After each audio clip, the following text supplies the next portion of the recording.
দাদা বললে তো যাও। আমি কিছু জানি না। গাঁড় মারালো। উঠো কমাড়া, কখনো বাইরে কোথাও দেখি দাও। মানে মরে গেল না তো? দেখি একবার চুষে দেবো।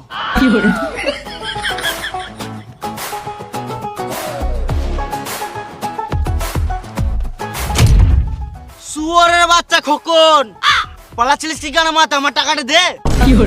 আমি তো হাঁকতে যাচ্ছিলাম। এই মারা, তোর টাকাটা নিয়ে আমি মরে যাবো নাকি? পরে মরবি, একবার খুল চুষে দি।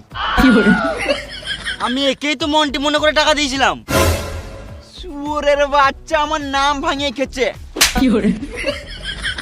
আমার টাকাটা কবে দিই বল? এখন নয়, 2 দিন পর দেবো। আমার ছেলে হাত ভেঙে গেছে তো, ওষুধ কিনতে হবে। এটা মেনে নিতে হবে।